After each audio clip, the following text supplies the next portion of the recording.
Demi tarif murah, pemerintah rela kirim data pribadi ke Amerika Serikat? Ini masalahnya. Dalam pengumuman kerjasama dagang terbaru antara Indonesia dan Amerika Serikat, pemerintah menyatakan bahwa AS akan diakui sebagai negara yang layak menerima data pribadi dari Indonesia. Tapi, apakah kamu tahu? Amerika Serikat bahkan tidak memiliki undang-undang perlindungan data pribadi nasional yang komprehensif, seperti yang dimiliki oleh Uni Eropa dengan General Data Protection Regulation, GDPR, atau Indonesia dengan Undang-Undang Perlindungan Data Pribadi atau UU PDP. Jadi, sebenarnya siapa yang dilindungi? Rakyat Indonesia atau kepentingan dagang Amerika? Apa yang sebenarnya terjadi? Tanggal 22 Juli 2025, Indonesia dan Amerika Serikat sepakat menurunkan tarif dagang bilateral. Salah satu klausulnya menyebut bahwa Indonesia mengakui Amerika Serikat sebagai negara dengan perlindungan data yang memadai. Artinya, data pribadi dari Indonesia bisa dipindahkan ke Amerika. Bahasa resminya, Recognition of the United States as a jurisdiction that provides adequate data protection. Tapi, benarkah Amerika layak disebut negara yang memiliki perlindungan data memadai? Lalu, apa yang sebenarnya dimaksud dengan negara yang adequate? Dalam UU Perlindungan Data Pribadi Indonesia, Pasal 56 menyatakan, transfer data pribadi ke luar negeri hanya bisa dilakukan kalau negara tujuan punya perlindungan yang setara atau lebih tinggi.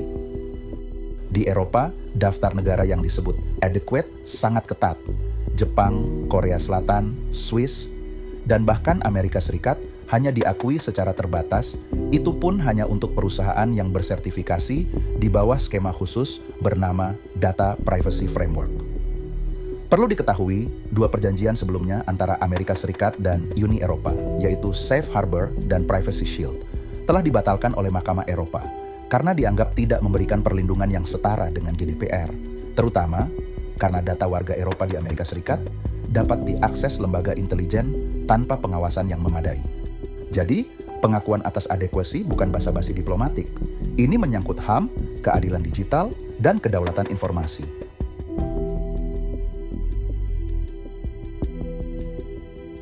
Pertama, Amerika tidak memiliki undang-undang perlindungan data pribadi nasional yang menyeluruh. Hanya ada aturan sektoral seperti Health Insurance Portability and Accountability Act untuk data kesehatan, COPPA Children's Online Privacy Protection Act untuk anak-anak, dan GLBA The Gramm-Leach-Bliley Act untuk sektor keuangan. Kedua, tidak ada otoritas nasional tunggal untuk perlindungan data. Tidak seperti Uni Eropa dengan European Data Protection Board, IDPB, atau Indonesia yang sedang membentuk otoritas PDP.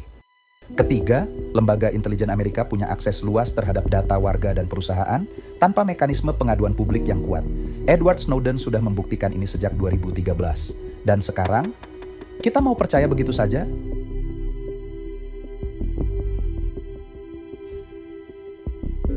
Beberapa pejabat bilang, ini bukan data pribadi kok, cuma data transaksi bisnis.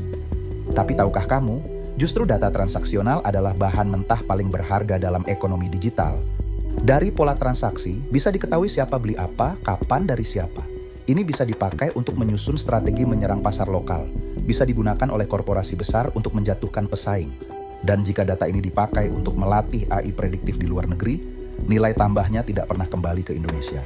Apakah ini bukan bentuk baru dari penjajahan digital? Lebih dari itu, jika data ini disalahgunakan, baik oleh Amerika Serikat maupun pihak swasta, apa mekanisme perlindungan dan ganti ruginya bagi warga Indonesia? Dalam perjanjian Amerika Serikat dengan Uni Eropa, warga Eropa memiliki hak untuk mengadu, menuntut, bahkan meminta penghapusan data. Apakah Indonesia sudah menjamin hal yang sama dalam kesepakatan ini?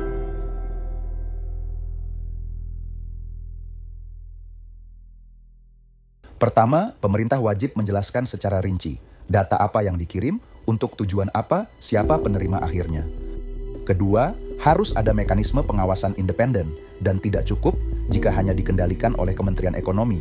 Karena ini menyangkut transfer data pribadi lintas negara, maka tanggung jawab utama seharusnya berada di ranah Kementerian Komunikasi dan Informatika (Kominfo) sebagai otoritas sektor digital bersama dengan otoritas PDP yang sedang dibentuk. Ketiga, jangan buru-buru mengakui adekuasi Amerika tanpa audit publik. Kita harus memastikan bahwa setiap bentuk kerjasama tetap menjaga prinsip perlindungan data pribadi warga negara dan mendukung kepentingan ekonomi nasional secara jangka panjang. Kalau mau tetap kerjasama, bisa, Tapi jangan biarkan pengakuan sepihak ini menjadi instrumen dagang. Faktanya, Amerika Serikat tahu bahwa sistem perlindungan data mereka tidak memenuhi standar. Makanya mereka menekan Indonesia agar mengakui mereka sebagai negara yang adequate, sebagai imbalan dari penurunan tarif. Dalam situasi seperti ini, seharusnya kita menggunakan mekanisme kontrak perlindungan tambahan yang bersifat mengikat secara hukum, seperti yang diatur dalam pasal 56 UU PDP. Kita menghargai segala bentuk upaya diplomasi dan kerja sama ekonomi. Tapi mari jujur bertanya, apakah pantas kepentingan strategis seperti perlindungan data pribadi warga negara dipertukarkan hanya demi penurunan tarif dagang? Data pribadi dan data transaksi memiliki nilai strategis jangka panjang yang jauh lebih besar dari sekadar penurunan tarif bea masuk sesaat. Begitu bocor, tidak bisa ditarik kembali. Kalau Amerika saja belum punya undang-undang perlindungan data pribadi yang komprehensif, kenapa kita buru-buru percaya bahwa mereka akan jaga data kita sebaik negara sendiri? Tulis pendapatmu di kolom komentar. Apakah kamu setuju data rakyat dan bisnis Indonesia dikirim ke luar negeri demi tarif dagang? Atau kita butuh kontrol yang lebih ketat? Jangan lupa like, share, dan subscribe untuk konten yang tidak hanya viral, tapi juga penting.